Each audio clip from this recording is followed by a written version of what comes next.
Welcome back, folks, to another episode of The Locals. My name is Ryan Gladshofer, and on this show, we're trying to spotlight entrepreneurs and courageous business people in the local Chicagoland area. Today, I'm here chatting with a great guy who owns a first aid and safety supplies business. He has a very unique story, wonderful guy.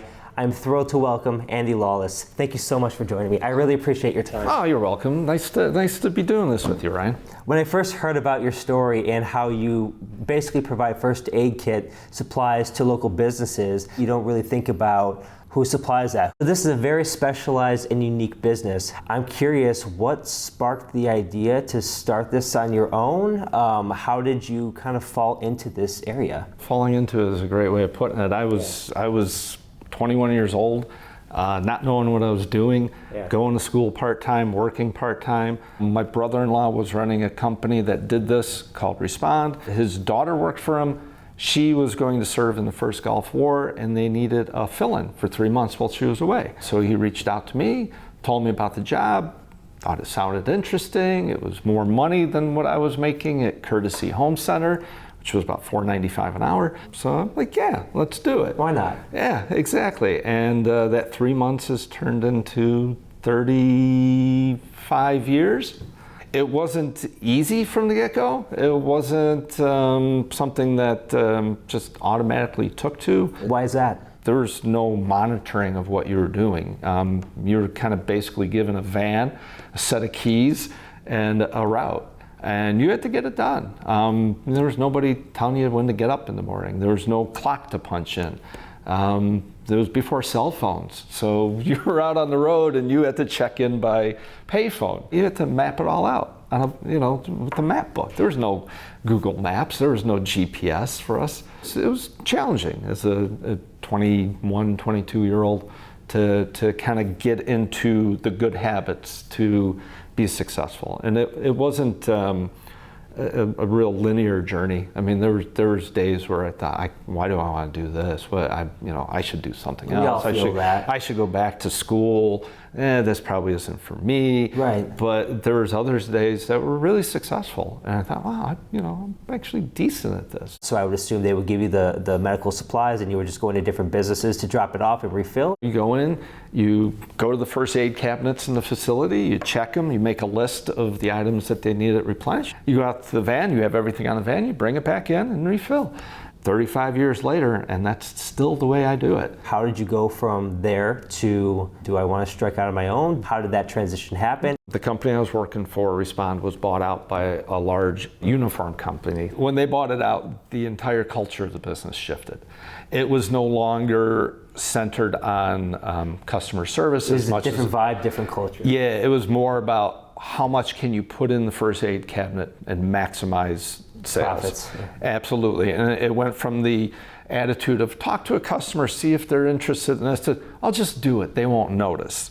And every time in, they wanted more out of each service visit. Right. And it wasn't something I was comfortable with. It wasn't the approach I felt worked best for sustaining long-term customer relationships. After all, I always tell my customers, I don't create the need. I'm just here to fulfill it. Yep, exactly. I was not somebody who fit in the corporate culture.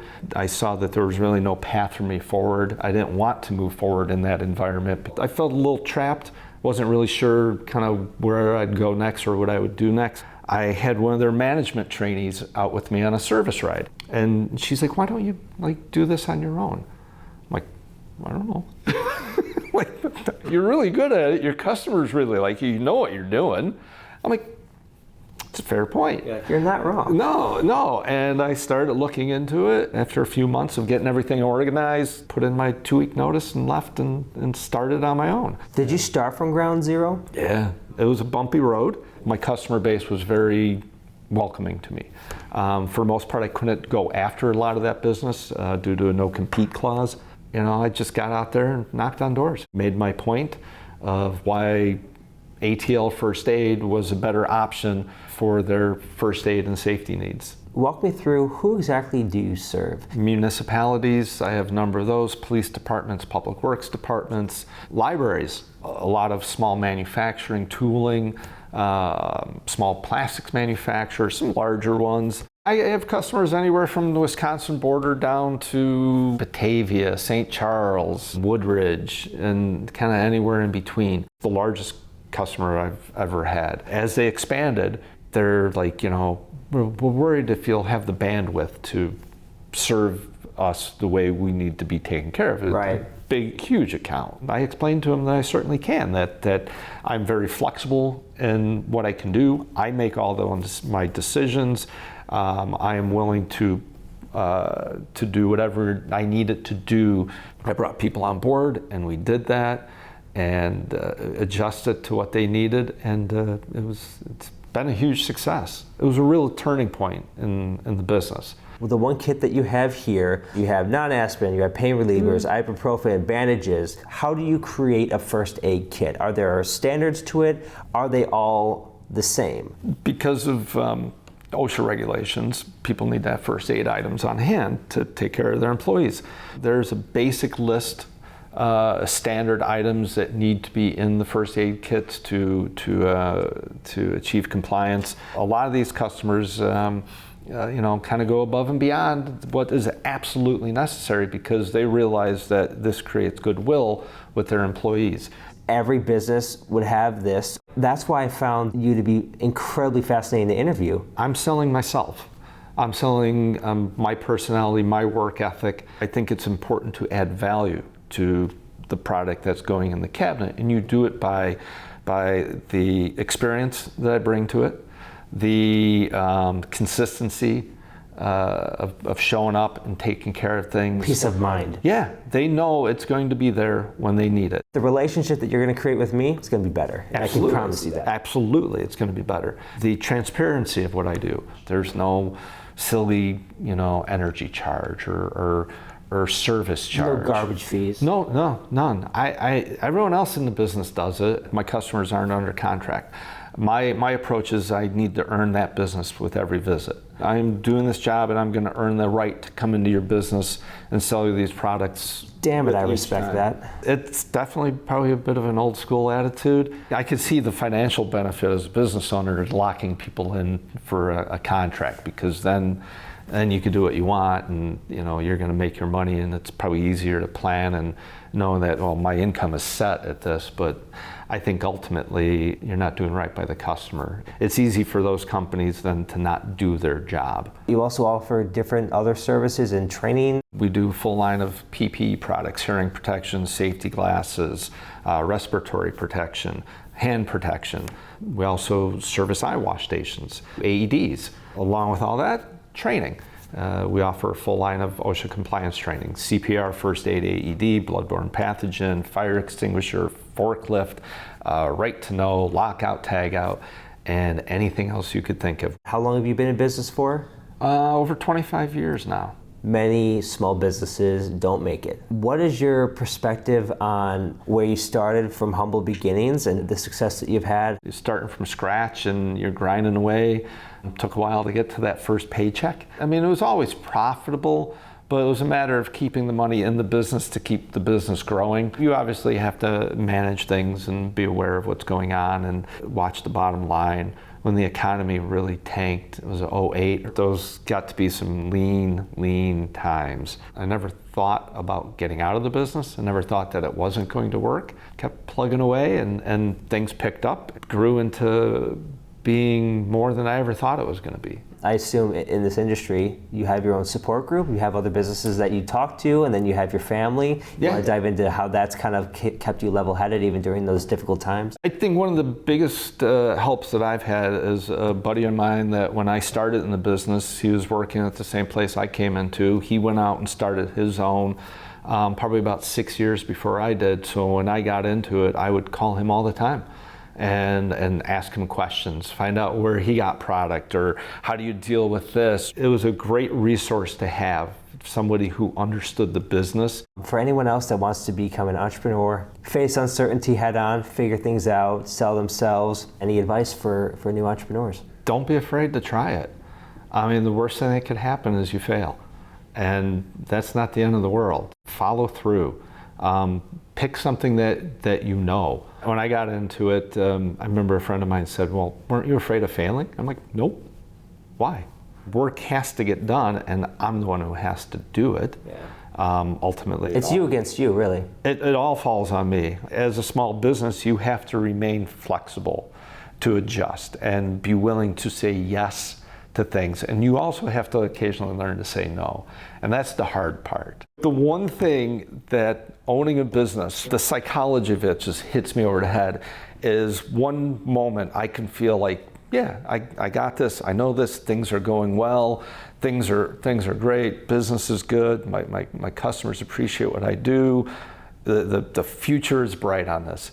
And 2 seconds later, why do I do this? Why didn't I get a job? Why didn't I become an electrician? Why didn't I, go, be a fireman or something? Why didn't I do something that had a bit more of a sense of stability or a pension at the end of it? All it takes is a call from somebody. We're going to go a different way. We appreciate everything you've done over the years, but corporate says we got to do something else. It's such a kick to the gut. I take it personally when things don't go well. So business isn't personal? The decisions that customers make aren't personal, but I take it really personally at times. It's my name on the business. It's what I pour my heart into every day. I do take pride in the way I go about doing the work and the effort I make. Somebody decides maybe another service provider is the way we want to go, or we just going to try and take care of it in-house. It's a kick to the gut. Like, what did I do wrong? Is there something else I can do to fulfill what you need, or is there something maybe that I was lacking that someone else offers? Or in the earlier days, I used to think that more. It's not always a shortcoming on your part, and I ask those questions, and most of the time it simply comes down to a business decision made by somebody who isn't the person I deal with. As we wrap up, the last question I always like to ask people, because there's no set blueprint for any of this stuff: mistakes. I don't make mistakes. No. Just kind of managing certain aspects of the business, inventory. You kind of buy into that enthusiasm as, I got to have this, they're going to need it, I'm going to move it, and then it's on the shelf. I think some of the bigger mistakes I've made at times are the way I've managed employees, when I've had part-time employees and occasional full-time employees. I freely admit I am probably not the best guy to work for.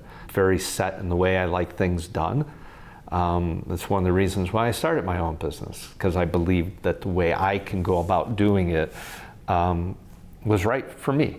I respect that self-awareness. You might be perhaps a little hard-nosed at times, but it's with the purpose of providing excellent customer service, and you know that based off of a long track record of success, it works. Yeah, absolutely. And what I've always told people who have worked for me is, at the beginning, I want you to do things exactly the way I'm telling you. Once you show that you can do these, then let's hear what you have to say. If you can prove that you can do it the way it needs to be done to begin with.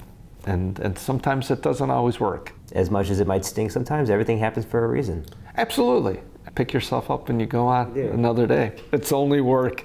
It doesn't define you. At the end of the day, it's a means to an end, and that end is to be able to provide for my family and to have time to enjoy kind of the fruits of my labor. Last question. Moving forward, what's your long-term goal now? It's a great question, because at this point in my life, I think about that a lot. I would like to work for about 10 more years. It's a physically demanding job, more than anybody would probably realize. It's a lot of time on your feet, walking through a lot of facilities and a lot of climbing in and out of a cargo van. It takes its toll. I'd certainly like to, at some point, not be in a van in Chicago winter. Andy, thank you so much for your time. I really do appreciate it. Sharing your story, the ins and outs of your business, and how you kind of navigated this path. Really insightful, and I think our audience really appreciated it. Thank you. Folks, thank you for watching another episode of The Locals. If you want to see more, you know what to do. Hit that subscribe button. Once again, thank you for watching.